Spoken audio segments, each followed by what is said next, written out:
Hello everyone. आज हम इस वीडियो में देखेंगे comparison between parliamentary and presidential system, संसदीय प्रणाली और राष्ट्रपतीय प्रणाली के बीच में कंपैरिजन। तो सबसे पहले है पार्लियामेंट्री सिस्टम, प्रेसिडेंशियल सिस्टम यानी कि संसदीय प्रणाली और ये राष्ट्रपतीय प्रणाली। अब इन दोनों के फीचर्स देखेंगे। सबसे पहला फीचर है पार्लियामेंट्री सिस्टम का डुअल एग्जीक्यूटिव। डुअल एग्जीक्यूटिव का मतलब दोहरी कार्यकारी।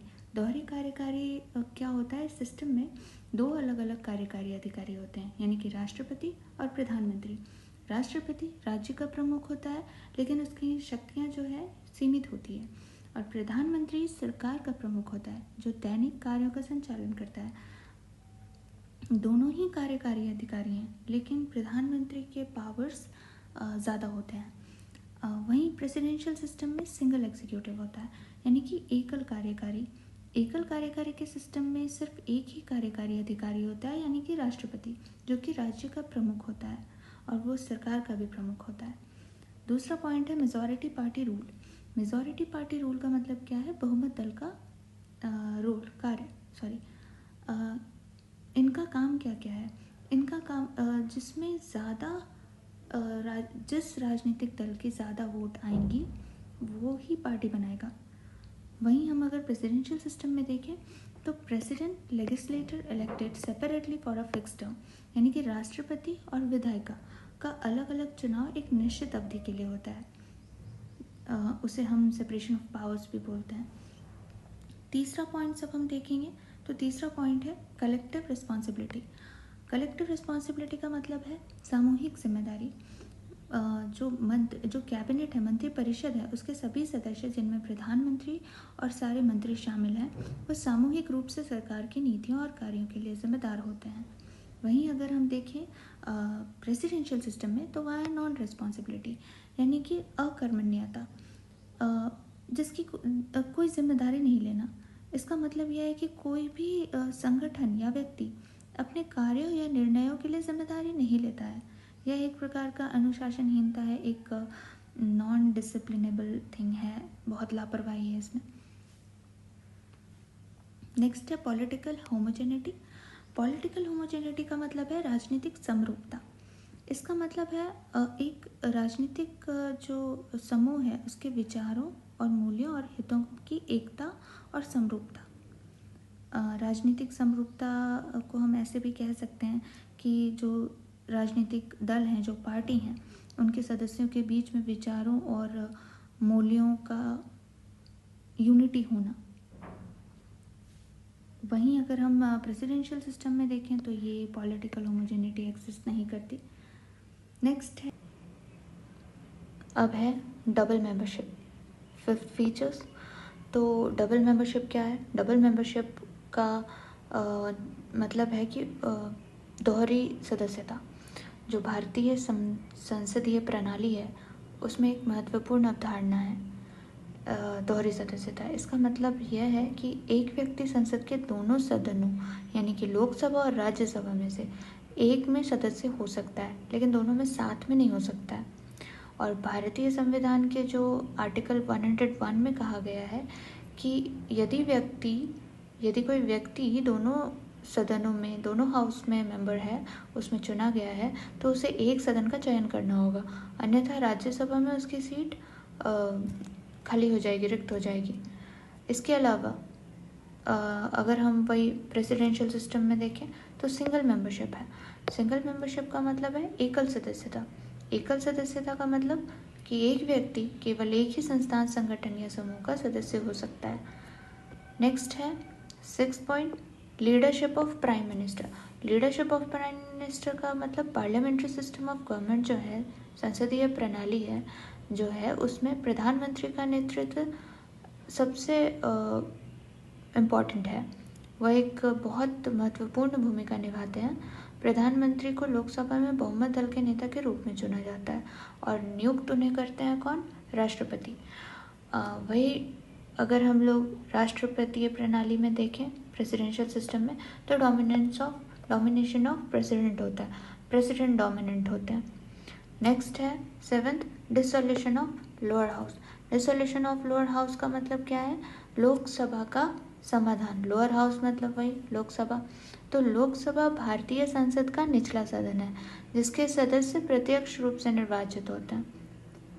और लोकसभा में लोकसभा के समाधान के लिए बहुत सारे कदम उठाए जाते हैं, जैसे सरकार को जवाबदेह ठहराना, सार्वजनिक मुद्दों पर चर्चा करना, विधेयक पारित करना, ये सब तरीके हैं, ये सब कदम उठाए जाते हैं डिसोल्यूशन ऑफ लोअर हाउस के लिए।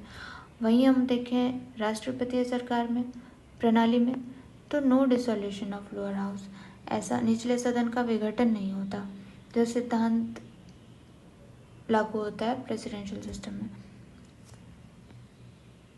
नेक्स्ट है 7th point, fusion of powers. Fusion of powers का क्या मतलब है? फ्यूजन ऑफ पावर्स का मतलब है जो पार्लियामेंट्री सिस्टम है उसमें फ्यूजन ऑफ पावर्स होता है। संसदीय प्रणाली में जो विधायिका और कार्यपालिका, लेजिस्लेटिव और एग्जीक्यूटिव, इन दोनों शक्तियों का फ्यूजन होता है, समन्वय होता है। और यह फ्यूजन बहुत तरीके से होता है, जैसे मंत्रिपरिषद का गठन से मंत्रिपरिषद की जिम्मेदारी होती है। और ये है क्या? पावर्स का मतलब क्या है यहाँ पे? पावर्स का मतलब हो गया जो पार्लियामेंट्री सिस्टम है, संसदीय प्रणाली है, उसमें जो पावर हैं वो 3 मेन पावर हैं, 3 ब्रांचेस हैं उनकी, विधायिका, कार्यपालिका और न्यायपालिका। विधायिका क्या है? विधायिका के पास कानून बनाने की शक्ति है, सरकार को जवाबदेह ठहराने की शक्ति है। और कार्यपालिका क्या है? कार्यपालिका के पास प्रशासनिक शक्ति है, नीतियों को लागू करने की शक्ति है। और न्यायपालिका के पास क्या है? न्यायिक शक्ति है, वो कानूनों की व्याख्या करने की शक्ति है उनके पास। यही अगर हम देखें प्रेसिडेंशियल सिस्टम में, तो यहाँ सेपरेशन ऑफ पावर्स है। सेपरेशन ऑफ पावर्स का मतलब शक्तियों का पृथक्करण का मतलब जैसे विधायिका, कार्यपालिका और न्यायपालिका, इनका पृथक्करण, इनकी पावर्स का पृथक्करण। ये जो तीनों शक्तियाँ हैं वो अलग अलग संस्था या व्यक्ति के हाथ में है। जैसे हम अमेरिका में देख सकते हैं, तो अमेरिका में विधायिका, कार्यपालिका, न्यायपालिका, ये तीनों का पावर्स अलग अलग है। और आगे हम देखेंगे मेरिट्स एंड डिमेरिट्स। तो सबसे पहले हम मेरिट्स देखते हैं। तो मेरिट्स क्या है? जो भी हमारा पार्लियामेंट्री सिस्टम का मेरिट होगा वो ऑब्वियसली प्रेसिडेंशियल सिस्टम का डिमेरिट होगा। तो पार्लियामेंट्री सिस्टम का मेरिट क्या है? सबसे पहला है harmony between legislature and executive, यानी कि भारत में विधायिका और कार्यपालिका के बीच सामंजस्य। तो भारत में जो विधायिका है और कार्यपालिका, विधायिका जो लेजिस्लेटिव और एग्जीक्यूटिव है, उनके बीच में हार्मनी बनाए रखना बहुत ज़रूरी है ताकि सरकार अच्छे से चल सके। भारत का जो कॉन्स्टिट्यूशन है, भारतीय जो संविधान है,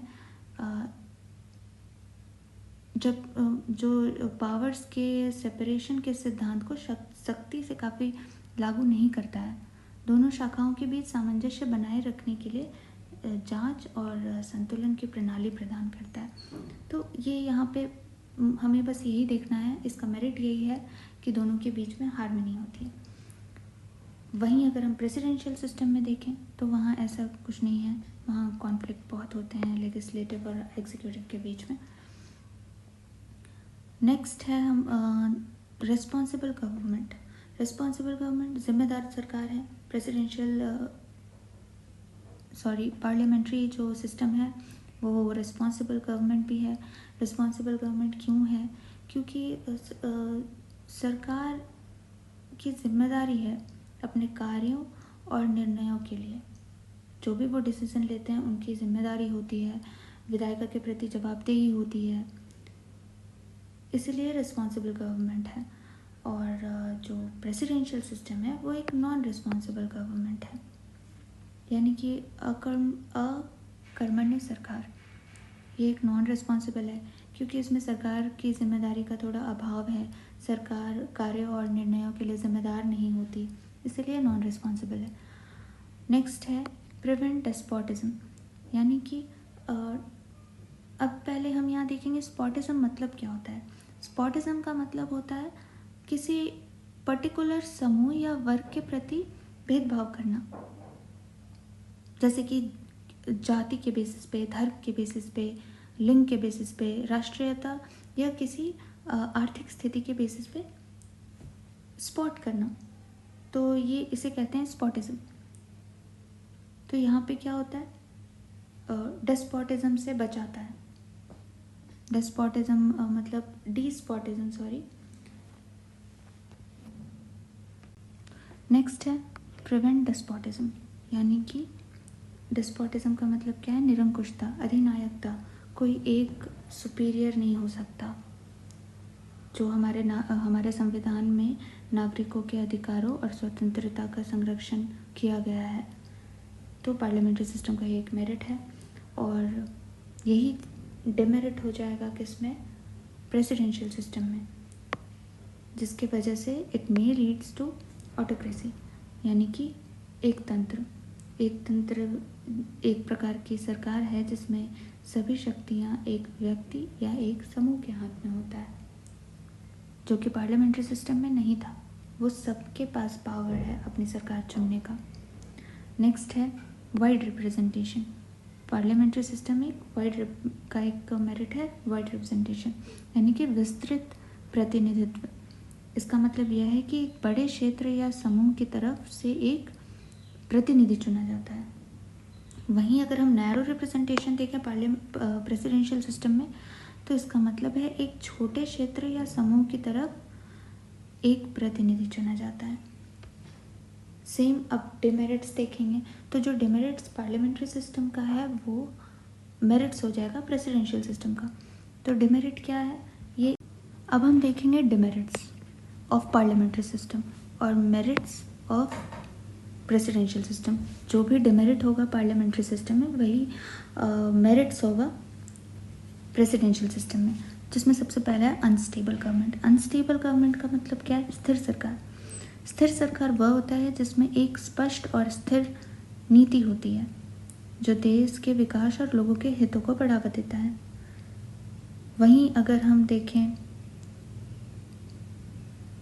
स्टेबल, ये हुआ स्टेबल गवर्नमेंट, जो कि पार्लियामेंट्री सिस्टम में नहीं है, सरकार कभी भी गिर सकती है।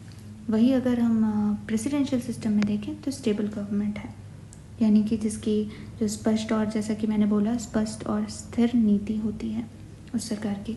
नेक्स्ट है no continuity of policies. Parliamentary system में नीतियों में जो निरंतरता है उसका अभाव होता है पार्लियामेंट्री सिस्टम में। इसका क्या मतलब है, इसका मतलब यह है कि जो सरकार है, सरकार की नीतियाँ और उनके जो कार्यक्रम हैं वो समय के साथ बदलते रहते हैं। सरकार बदलती है, पॉलिसीज़ बदलती हैं, लेकिन प्रेसिडेंशियल सिस्टम में नहीं है, वहाँ डेफिनेटनेस है इन पॉलिसीज़।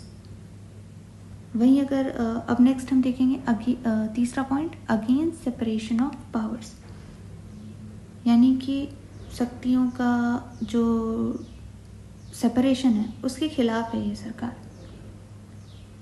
और वही अगर हम देखें प्रेसिडेंशियल सिस्टम में तो वो बेस्ड है सेपरेशन ऑफ पावर्स में। फोर्थ है गवर्नमेंट बाय एमेट्योर्स। जो सरकार है, पार्लियामेंट्री सिस्टम की जो सरकार है वो अनएक्सपीरियंस लोगों से चलाई जा रही है।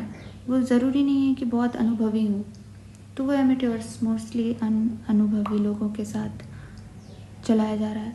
वहीं अगर हम प्रेसिडेंशियल सिस्टम देखें तो ये सरकार एक्सपर्ट्स के द्वारा चलाई जा रही है। यहाँ पे हमारा वीडियो एंड होता है। Thank you.